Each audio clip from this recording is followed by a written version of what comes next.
needs is a cheaper iPhone, right, Jim? That's what we're hearing, is that Apple is now talking about a cheaper iPhone. Don't we have enough iPhones? Apple's cursed right now.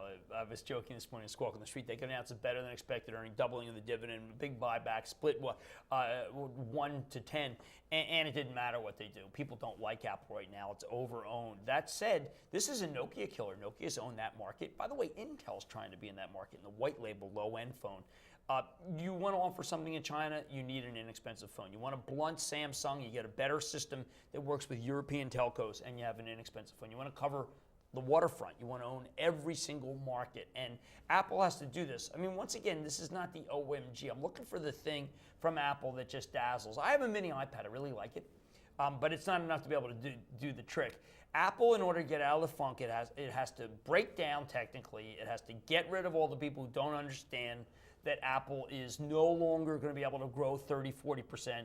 And then when it introduces something like a low-end phone, we want to buy it instead of just thinking, well, time to sell Nokia back too. Don't you also feel that Apple has too many products on the market right now? It's used to be that Apple only had a small number of products. They made them unique and special. You go into Walmart now, there's Nanos, there's Shuffles, it's so many things that they just don't even need anymore, and no one's buying that. And it seems like if they culled their product line down, it makes them special again, and it feels like a cheap iPhone is not special. Well, you go back over the biography, wonderful biography of Steve Jobs by Walter Isaacson, and that's the theme. The theme is best of breed and not a flood of product, and maybe they got to revisit that. I will say that when you go to your Apple store, you like to have a lot of options. You like to have different color computers. You like to have the Mac Air. You like to be able to have the new iPod. So I mean, I think they're trying to be all things to all people. It's just that what we're used to is them being best of breed, and you pick which one you like. Is this Apple floundering? I don't know. I think it's Apple saying we got to protect our flank here. And maybe Apple even getting in good graces with a lot of the telco providers.